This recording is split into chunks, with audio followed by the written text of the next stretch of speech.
The large television studio buzzed with energy as the audience took their seats. Bright lights illuminated the stage, casting sharp shadows across the shiny floor. People whispered excitedly, eager to see what would unfold during the live debate, scheduled for that evening. It was one of those events where everyone expected fireworks, sharp words, bold statements, and maybe even a little drama. And they weren't wrong. Jasmine Crockett adjusted her microphone, glancing briefly at the crowd before turning her attention back to her opponent. She had been preparing for this moment for weeks. Known for her quick wit and fearless commentary, Jasmine thrived in situations like this. Debates were her playground, and tonight she intended to dominate. Her opponent, however, wasn't just anyone. This was Leavitt, a rising star in politics, admired by many for her polished speeches and calm demeanor. But Jasmine wasn't intimidated. If anything, she saw Leavitt as an easy target. Leavitt stood quietly beside her, hands clasped together in front of her. Unlike Jasmine, who exuded confidence, Leavitt seemed more reserved. Her posture was straight, her smile polite but distant. To some, she might have appeared nervous, but those who knew her well understood that this was simply how she operated, calm under pressure, always thinking several steps ahead. Still, Jasmine couldn't help but notice the faintest hint of unease in Leavitt's eyes. It was subtle, almost imperceptible, but it gave Jasmine the edge she needed. The moderator stepped forward, welcoming the audience and introducing both participants. He outlined the rules briefly before diving into the first question. It was about healthcare reform, a topic both women had strong opinions on. Leavitt spoke first, delivering a carefully crafted response that highlighted her dedication to improving access for all citizens. Her voice was steady, her tone measured. When she finished, the audience applauded politely, impressed by her eloquence. Then it was Jasmine's turn. She leaned slightly forward, gripping the edge of the podium as if ready to pounce. "Well," she began, her lips curling into a sly grin, "I must say I'm impressed. That was quite the performance." There was a murmur among the audience, sensing the shift in tone. Jasmine paused for effect, letting her words hang in the air before continuing. "But let's be honest here. You sound like someone reading off a script written by your team of advisors. Where's the passion? Where's the real connection to the people you claim to want to help?" Leavitt blinked, momentarily caught off guard. She opened her mouth to respond, but Jasmine didn't give her the chance. "Honestly," Jasmine continued, her voice dripping with sarcasm, "you remind me of something, or rather, someone." Another pause, longer this time. The tension in the room grew palpable. "You're like Barbie with a podium. All style, no substance." The audience erupted into laughter, some clapping while others gasped in shock. Cameras flashed wildly, capturing every second of the spectacle. Jasmine basked in the reaction, clearly pleased with herself. She had struck a nerve, or so she thought. Across from her, Leavitt remained composed, though her jaw tightened ever so slightly. She forced a thin smile, refusing to rise to the bait. "Well," Leavitt finally said, her voice soft but firm, "I suppose we all have our ways of making an impression." The comment earned her a few chuckles from the audience, though it lacked the biting humor of Jasmine's remark. Still, there was something admirable about the way she handled herself. Even in the face of ridicule, she refused to lose her composure. As the debate continued, Jasmine dominated the conversation, throwing out barbed comments whenever possible. Each jab seemed designed to undermine Leavitt's credibility, to paint her as nothing more than a pretty face with no real depth. But despite Jasmine's efforts, Leavitt held her ground. She answered each question thoughtfully, avoiding the traps set for her. By the end of the night, the audience wasn't entirely sure who had won. Some admired Jasmine's boldness, while others respected Leavitt's poise. Backstage after the event, Jasmine felt triumphant. She high-fived her assistant, laughing about the Barbie comment. "Did you see her face?" Jasmine asked, still grinning. "Priceless." Her assistant nodded enthusiastically, agreeing that it had been a brilliant move. Jasmine knew the clip would go viral, solidifying her reputation as the queen of cutting remarks. Meanwhile, Leavitt sat alone in a quiet corner of the green room, replaying the moment in her mind. She hadn't expected such a personal attack, not on live television at least. Part of her wanted to brush it off to pretend it didn't bother her. But another part, the deeper, more vulnerable part, felt stung. She had worked hard to get where she was, sacrificing countless hours and enduring endless scrutiny. To be dismissed so casually hurt more than she cared to admit. Her phone buzzed, pulling her out of her thoughts. It was a text from Daniel, her husband. "You okay?" it read. Leavitt sighed, typing back a quick reply. "I'm fine," she wrote, though she wasn't entirely sure if it was true. As she stared at the screen, a new determination began to take root. Jasmine had underestimated her, and that was a mistake, a big one. That night, as the video clips circulated online, reactions poured in from all sides. Some praised Jasmine for her sharp wit, calling her the ultimate truth-teller. Others defended Leavitt, criticizing Jasmine for stooping to cheap insults instead of engaging in meaningful dialogue. Social media lit up with memes and hashtags, ensuring that neither woman would escape the spotlight anytime soon. For Jasmine, the attention only fueled her ego. She scrolled through the comments, relishing the praise and dismissing the criticism. "Let them talk," she muttered to herself, smirking at her reflection in the mirror. "They'll forget about it in a week." Leavitt, on the other hand, chose a different approach. Instead of reacting impulsively, she spent the evening reflecting on what had happened. She knew that responding in anger would only play into Jasmine's hands. No, she needed a strategy, one that would not only silence her critics but also prove once and for all that she was more than just a pretty face with a podium. The days following the debate were long and challenging for Leavitt. While Jasmine basked in the spotlight, enjoying the praise from fans and critics alike, Leavitt retreated into herself, working tirelessly behind the scenes. She wasn't angry. Well, not entirely, but she was deeply motivated. The insult had stung, yes, but it also ignited a fire within her. If Jasmine wanted to call her Barbie with a podium, then fine. But Leavitt would make sure that the next time people heard her speak, they wouldn't see some shallow stereotype. They'd see strength, resilience, and purpose. Leavitt's first step was reaching out to Rachel Monroe, an old friend and seasoned campaign strategist. Rachel had been skeptical of Leavitt when they first met years ago, dismissing her as just another ambitious politician trying to climb the ladder. But over time, Rachel had come to respect Leavitt's dedication and vision. When Leavitt called, her late one evening, explaining what had happened and asking for help, Rachel didn't hesitate. "You've got this," Rachel said firmly. "Let's show them who you really are." Together, they began crafting a plan. It wasn't enough to simply respond to Jasmine's comments. They needed to redefine how people saw Leavitt altogether. They started by analyzing the feedback online, sifting through social media posts, articles, and opinion pieces. Some criticized Jasmine for being too harsh, while others dismissed Leavitt as weak for not fighting back. But there was also a surprising amount of support for Leavitt, with many viewers praising her composure under pressure.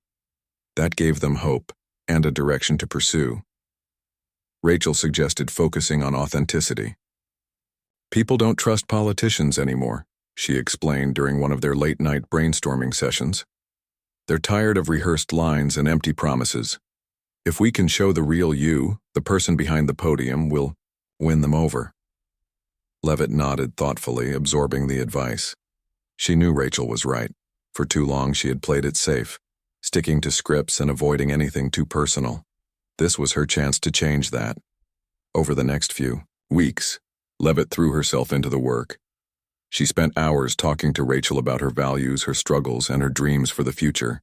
They recorded video messages where Leavitt spoke candidly about her journey, from growing up in a small town to navigating the challenges of public life. In one clip, she talked about the sacrifices she and Daniel had made along the way, including missed birthdays and canceled vacations. In another, she shared stories from her childhood, describing how her parents had taught her the importance of hard work and kindness. At the same time, Leavitt reached out to other allies, building a network of supporters who believed in her mission. She contacted mentors, former colleagues, and even a few rivals who had once doubted her abilities. To her surprise, many were eager to help. One of them, a retired senator named Margaret Hayes, offered invaluable guidance. "You've got to own your story," Margaret told her during a phone call. "Don't let anyone else define you." Those words stuck with Leavitt, becoming a mantra she repeated to herself whenever doubt crept in. While Leavitt worked quietly, behind the scenes, Jasmine continued to dominate the headlines. She appeared on talk shows, wrote scathing articles, and mocked Leavitt at every opportunity. "She's probably crying into her designer handbag right now," Jasmine joked during one interview, earning laughter from the audience. Her editor, George Miller, watched nervously from the sidelines, unsure whether her relentless attacks were helping or hurting her image. He tried to warn her, suggesting she tone it down before alienating potential supporters. But Jasmine brushed him off, convinced that her strategy was flawless. What Jasmine didn't realize was that her constant jabs were starting to lose their impact. People were growing tired of the negativity, especially when Leavitt remained silent.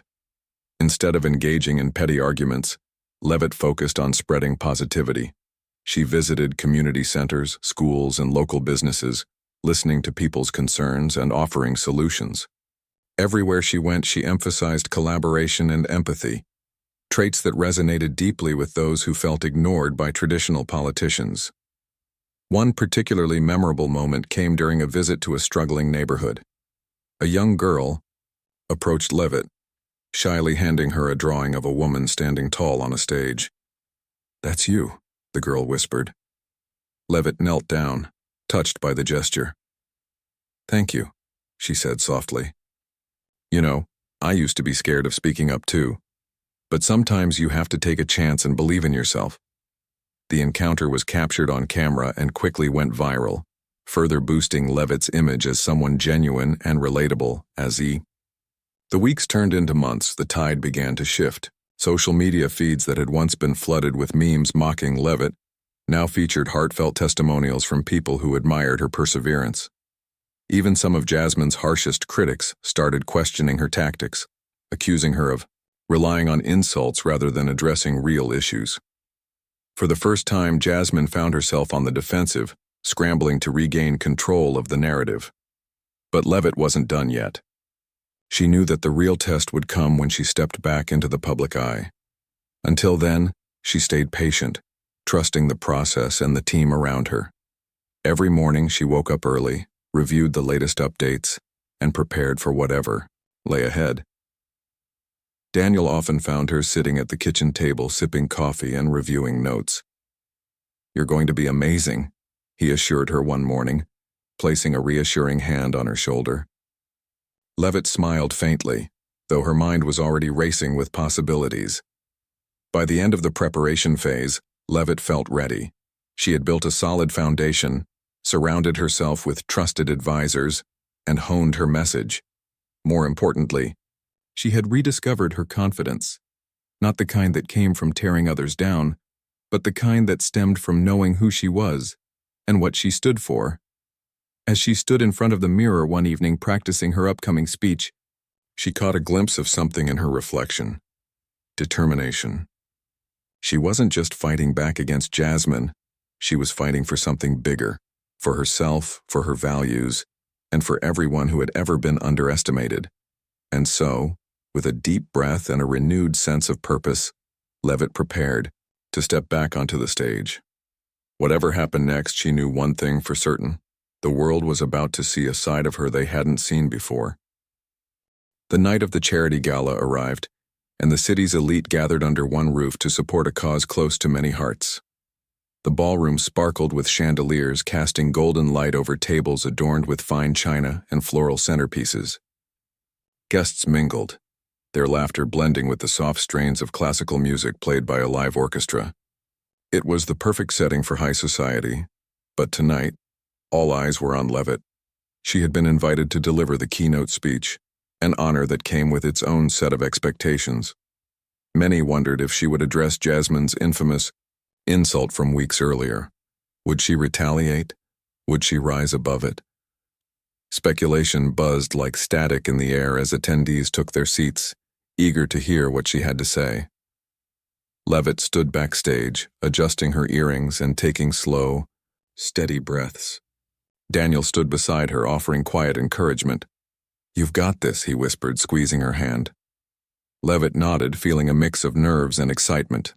This was her moment, not just to speak, but to redefine herself in front of the entire nation. When her name was announced, the room erupted into applause. Leavitt stepped onto the stage, her heels clicking softly against the polished floor.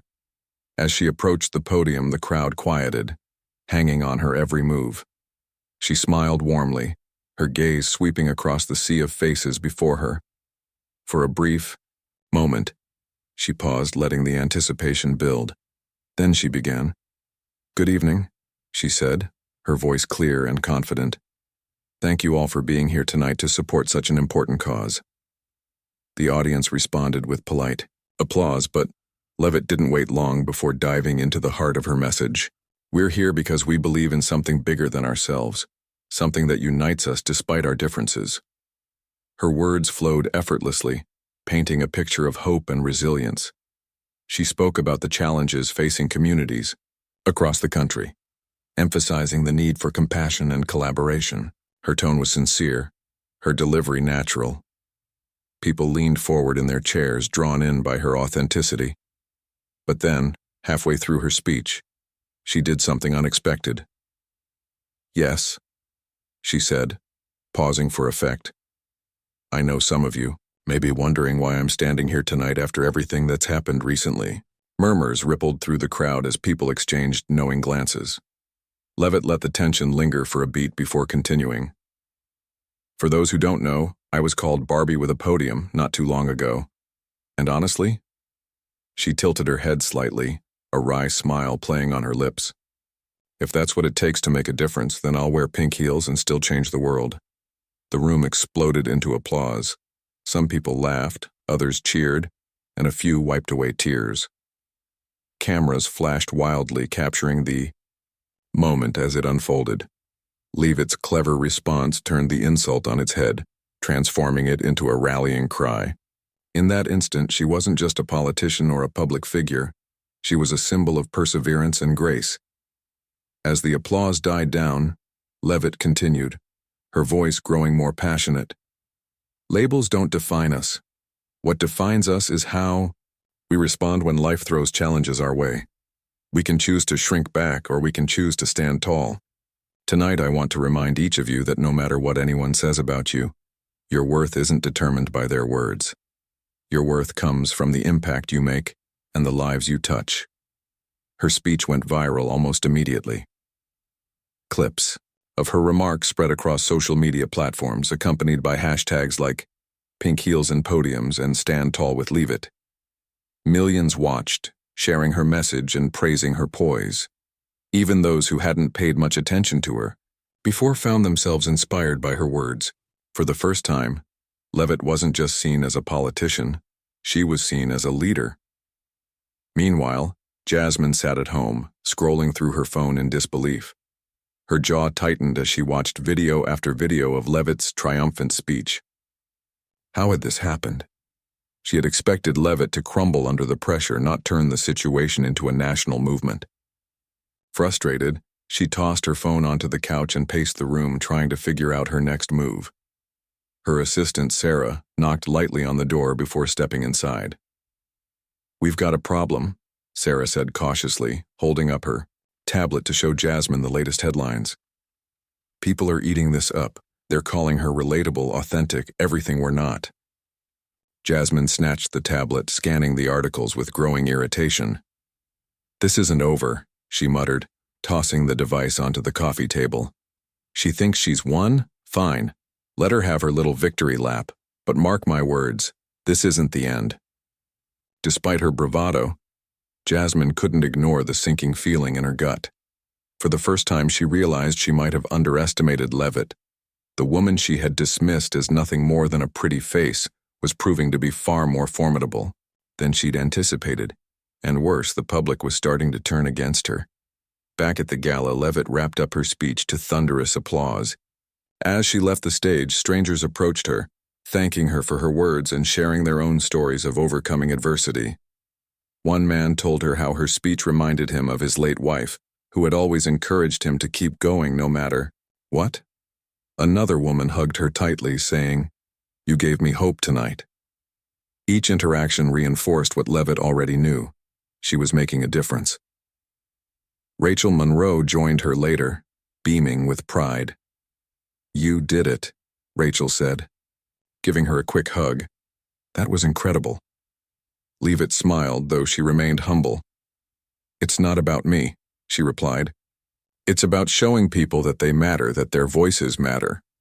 As the night drew to a close, Leavitt reflected on how far she'd come since the debate. That single insult had forced her to dig deep, to rediscover who she was and what she stood for. Now, standing among friends and supporters, she felt a renewed sense of purpose. Whatever challenges lay ahead, she knew she could face them head on. On the ride home, Daniel reached over and squeezed her hand. "You were amazing out there," he said softly. Leavitt glanced at him, her eyes shining with gratitude. "We're just getting started," she said, her voice filled with determination.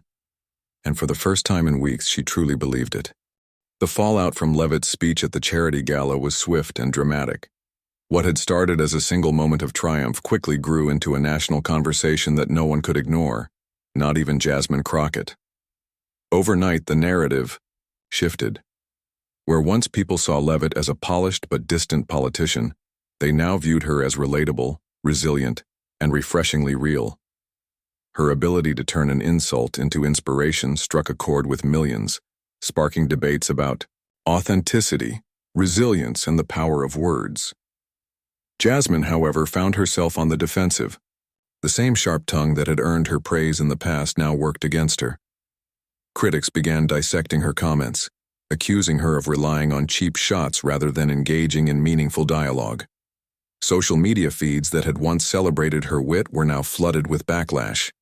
Memes mocking her tactics spread like wildfire, and hashtags like "MOCKS enough with the insults" trended alongside supportive messages for Leavitt. At first, Jasmine tried to brush it off. She appeared on talk shows, dismissing the criticism as jealousy or overreaction. "People are just mad because I call things like I see them," she said during one interview, flashing her trademark smirk.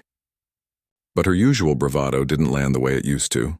Viewers weren't laughing anymore, instead they seemed annoyed.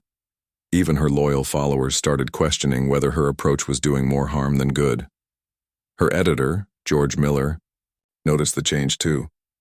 He sat her down one afternoon, his expression unusually serious.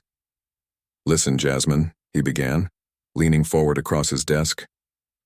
"I've always appreciated your edge. It's what makes you unique. But this is different. People are starting to see you as part of the problem, not the solution." Jasmine rolled her eyes, clearly irritated. "Oh, come on, George, you're exaggerating. This will blow over." But it didn't. As days turned into weeks, the tide continued to turn against her. Advertisers pulled out of her segments, citing concerns about associating with negativity. Invitations to high-profile events dwindled, leaving her calendar unexpectedly empty. Colleagues who had once praised her talent began avoiding her, fearing guilt by association. For the first time in her career, Jasmine felt isolated and powerless to stop it. Leavitt, on the other hand, was riding a wave of momentum. Her team, led by Rachel Monroe, capitalized on the public's newfound admiration, organizing town halls, interviews, and community outreach programs. Everywhere she went, Leavitt emphasized the themes of unity and empowerment that had resonated so deeply during her gala speech. She listened to people's stories, offered solutions, and reminded them that their voices mattered. Her message wasn't just political, it was personal. One particularly impactful event took place in a small town struggling with economic hardship. Leavitt visited a local factory that had recently closed, leaving hundreds unemployed. Workers gathered around her, sharing their fears about the future. Instead of offering empty platitudes, Leavitt promised to advocate for policies that would support struggling industries and create new opportunities. "You deserve better," she told them, her voice steady but emotional. "And I'm going to fight for you." The visit was captured on camera, and the footage went viral. Viewers praised Leavitt for her genuine connection with everyday people. Comment sections overflowed with messages of gratitude, many noting how rare it was to see a politician truly listen. Jasmine watched the video from her apartment, her frustration boiling over. "This is ridiculous," she muttered, slamming her laptop shut. "She's acting like some kind of saint." Desperate to regain control of the narrative, Jasmine decided to double down on her criticism of Leavitt.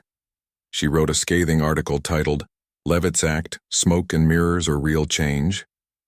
In it, she accused Leavitt of exploiting her newfound popularity for personal gain, calling her efforts superficial and calculated. The piece generated plenty of attention, but not the kind Jasmine had hoped for. Readers slammed her for hypocrisy, pointing out that her own career was built on sensationalism. One commenter summed it up perfectly. Pot, meet kettle. Even her colleagues began distancing themselves. During a staff meeting, George pulled her aside after noticing her increasingly hostile tone. "You're digging yourself deeper," he warned. "If you keep attacking her, you're only going to look worse." Jasmine bristled, refusing to back down. "I'm not giving up," she snapped. "She thinks she can just waltz in and steal the spotlight? Not on my watch." Despite her determination, Jasmine couldn't shake the feeling that she was losing ground. Late at night, alone in her apartment, she scrolled through social media, watching clips of Leavitt's appearances. Each smile, each handshake, each heartfelt moment seemed designed to undermine everything Jasmine stood for. It gnawed at her, eating away at her confidence. For the first time, she questioned whether she had made a mistake. Meanwhile, Leavitt remained focused on her mission. Though she was aware of the growing divide between her and Jasmine, she refused to engage in petty arguments. Instead, she channeled her energy into building bridges, connecting with people from all walks of life and proving that her message wasn't just rhetoric. Her husband, Daniel, often marveled at her strength. "How do you stay so calm?" he asked one evening as they sat together on the couch. Leavitt smiled faintly, resting her head on his shoulder. "Because I know what really matters," she replied. "It's not about winning or losing, it's about making a difference." As the weeks passed, the contrast between the two women became impossible to ignore. While Jasmine grew increasingly desperate, lashing out at anyone who dared criticize her, Leavitt remained steady and composed. Her supporters admired her grace under pressure, while Jasmine's critics dismissed her as bitter and out of touch. The media picked up on the shift, running stories that highlighted the stark differences between the two figures. Headlines like "Leavitt rises as Jasmine falters" dominated newsstands, further cementing the changing public perception. By the end of the month, Jasmine's career was in freefall. Offers dried up, and her name disappeared from the guest lists of major networks. Friends stopped returning her calls, and even her assistant Sarah seemed hesitant to stick around. Alone in her apartment, Jasmine stared at her reflection in the mirror, searching for answers. How had it come to this? She had always prided herself on being fearless, unstoppable, but now she felt anything but. On the other side of town, Leavitt prepared for her next big appearance. She knew the road ahead wouldn't be easy. There would still be challenges, skeptics, and setbacks. But she also knew that she had something Jasmine lacked, a clear sense of purpose. As she adjusted her suit jacket and checked her notes last time, she felt a quiet confidence settle over her. Whatever happened next, she was ready. And so, as the nation waited to see what would unfold, one thing was certain. The battle between Jasmine Crockett and Leavitt was far from over. But, for now, the momentum belonged to Leavitt, and she wasn't about to let it slip away. The invitation came unexpectedly. A major news network had arranged a live interview featuring both Jasmine Crockett and Leavitt. It was billed as the showdown everyone had been waiting for, and the anticipation was electric. Social media buzzed with speculation about what would happen when the two women finally faced each other again. Would Jasmine continue her attacks? Could Leavitt maintain her composure under pressure? Millions tuned in, eager to see who would emerge victorious. Jasmine arrived at the studio early, determined to reclaim her dominance. She wore a sharp red blazer, a bold choice meant to convey confidence and authority. Her team huddled around, her, offering last-minute advice. Stick to your strengths, one of them urged. Call her out on her act. Remind people she's all talk and no action. Jasmine nodded, her jaw set firmly. She wasn't going to let Leavitt walk away unscathed this time.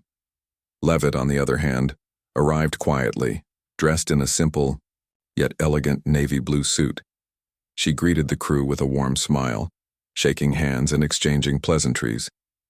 Her calm demeanor stood in stark contrast to Jasmine's fiery energy. Rachel Monroe accompanied her, whispering encouragements as they prepared backstage. "Remember why you're here," Rachel said softly. "Stay focused on the message, not the noise." When the cameras rolled, the tension in the room was palpable. The host introduced both women, briefly summarizing their recent feud before diving into the first question. "Jasmine," he began, turning to her, "you've been very vocal about your criticisms of Leavitt. Can you explain your perspective?" Jasmine leaned forward, gripping the edge of the table. "Of course," she said, flashing a practiced smirk. "Let's be honest here. Leavitt has done an excellent job of playing the victim card. She turns every insult into some kind of inspirational moment. But where's the substance? Where are the real results?" The audience murmured, some nodding in agreement while others shifted uncomfortably. Leavitt listened patiently, her expression neutral. When it was her turn to respond, she took a deep breath and spoke in a measured tone. "I understand where you're coming from, Jasmine," she said, meeting her opponent's gaze. "Criticism is part of public life, and I welcome it. But instead of focusing on personal attacks, shouldn't we be talking about solutions? About how we can work together to make things better?" Her response caught Jasmine off guard.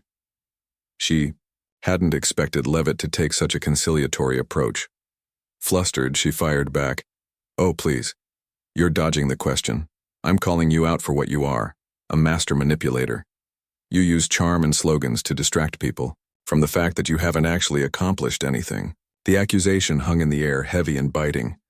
For a moment it seemed like Leavitt might falter, but then she smiled, a small, knowing smile, and replied, "Accomplishments aren't measured by headlines or sound bites. They're measured by impact. Ask the families I've helped. Ask the communities I've visited. Real change doesn't happen overnight, but it happens when we roll up our sleeves and get to work." The audience erupted into applause, surprising even the host. Jasmine scowled, clearly frustrated. She tried to regain control, launching into another tirade about Leavitt's supposed lack of transparency. But Leavitt remained unfazed, redirecting the conversation back to meaningful topics. Each time Jasmine attacked, Leavitt responded with calm logic and heartfelt sincerity. As the segment progressed, it became clear that Jasmine was losing ground. Her attempts to provoke Leavitt fell flat, and her arguments grew increasingly defensive. At one point, she accused Leavitt of being insincere, saying, "You're just putting on a show for the cameras. None of this is real." Leavitt tilted her head slightly, her voice soft but firm. "If my efforts are a show, then why do so many people feel seen and heard for the first time? Why are they sharing their stories and thanking me for listening? Maybe it's because authenticity speaks louder than insults ever could." The line struck a nerve, not just with Jasmine, but with viewers across the country. Social media exploded with reactions, many praising Leavitt for her poise and dismissing Jasmine's comments as petty and ineffective. Even the host seemed to sense the shift, steering the conversation toward more constructive themes. By the end of the interview, there was no doubt who had won the day. Backstage after the show, Jasmine paced furiously, muttering under her breath. Her assistant Sarah hovered nearby, unsure of what to say. "That didn't go the way we planned," Sarah ventured cautiously. Jasmine whirled around, her eyes blazing. "No kidding," she snapped. "What was I supposed to do?" She turned. "Everything I said against me." Sarah hesitated, then offered a tentative suggestion. Maybe it's time to take a step back?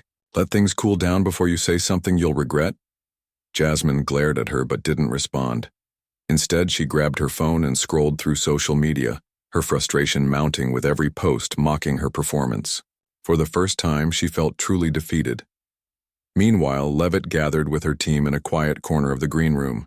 They celebrated the win, laughing and congratulating each other on a job well done.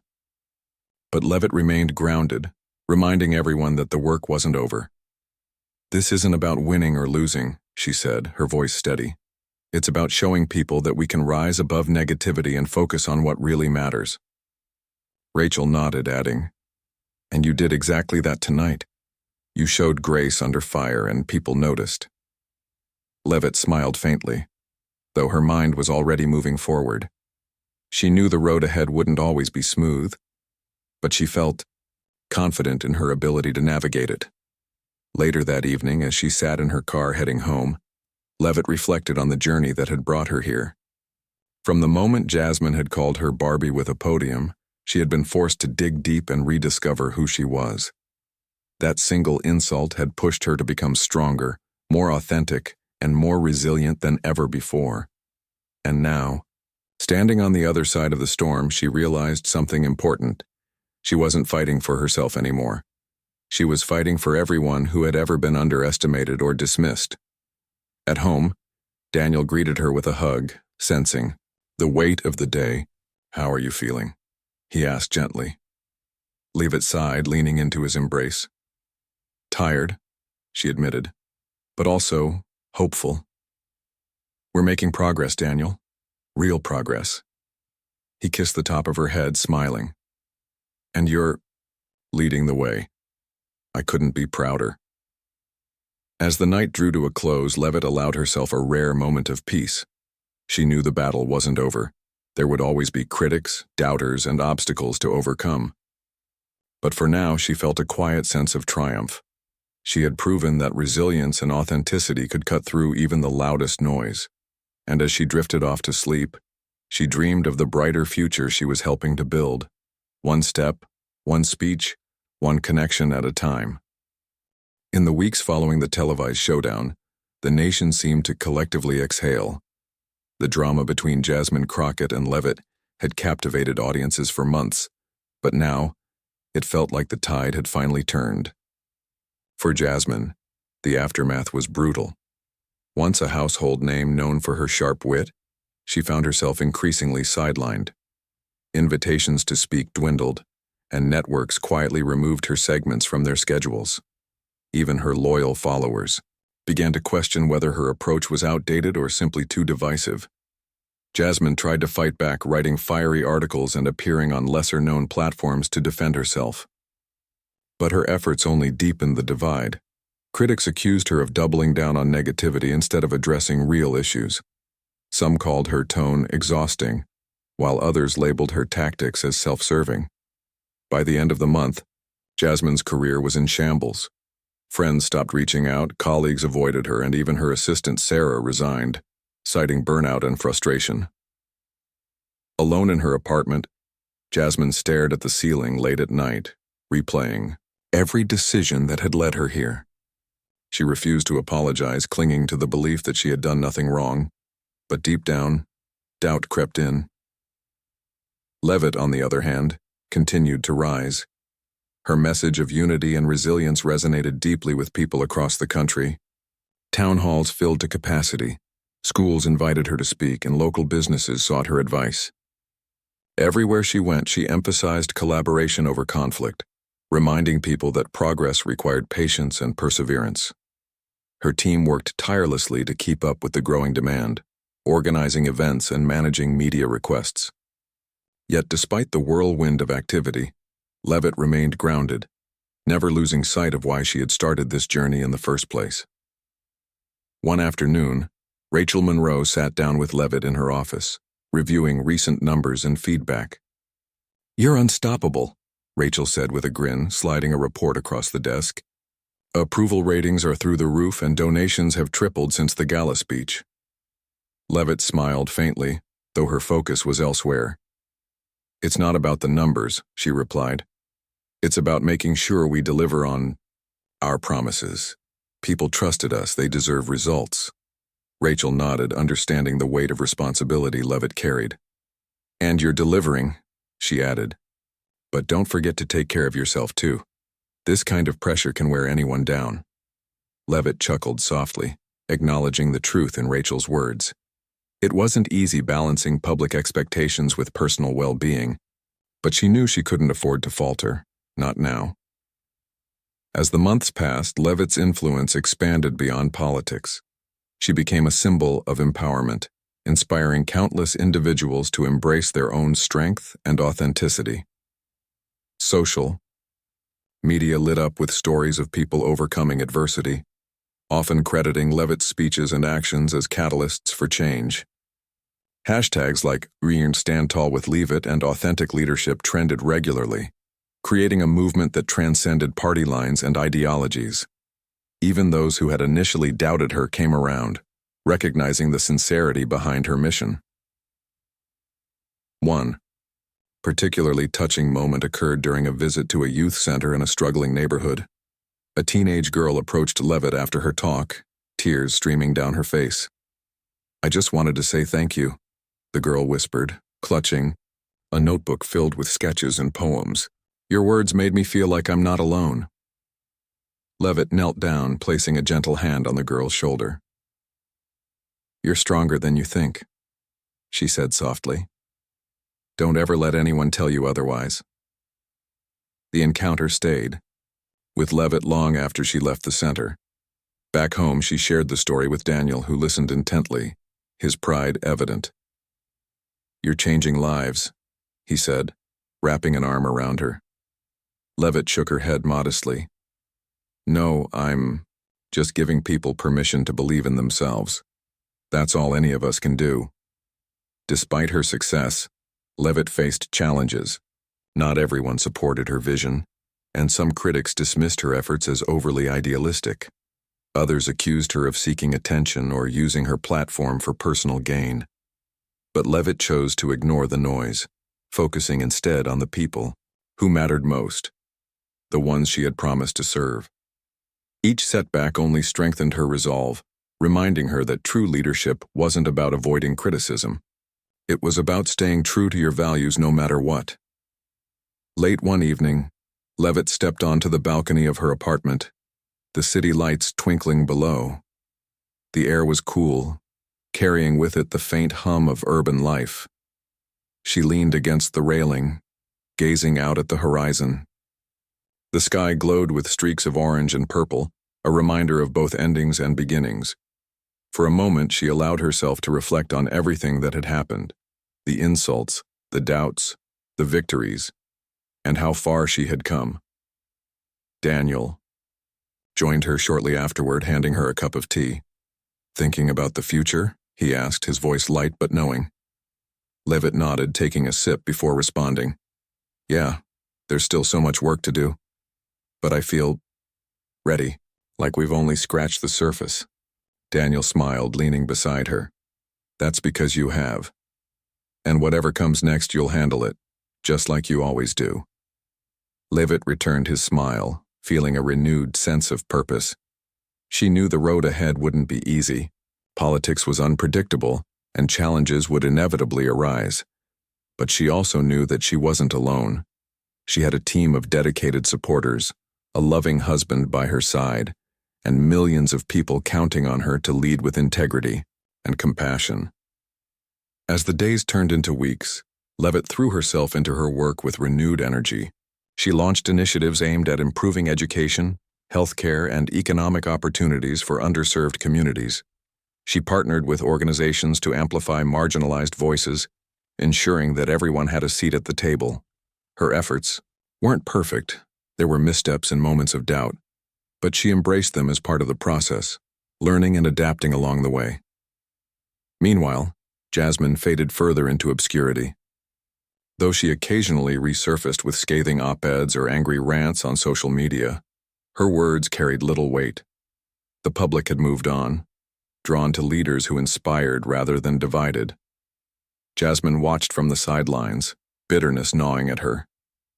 She couldn't understand how someone like Leavitt, a woman she had once dismissed as Barbie with a podium, had managed to win so decisively. Deep down, she suspected the answer lay not in strategy or skill, but in something simpler: character. For Leavitt, the victory wasn't personal. It was collective. Every milestone, every achievement belonged not to her, but to the countless individuals who had stood beside her. As she stood on stage at a charity event months later, accepting an award for her contributions, she paused to thank the audience. "This isn't my success," she said, her voice steady but emotional. "It's ours. Together we've shown that kindness, empathy, and resilience can create real change. And this is just the beginning." The crowd erupted into applause, many rising to their feet. Cameras flashed wildly, capturing the moment for posterity, but Leavitt barely noticed.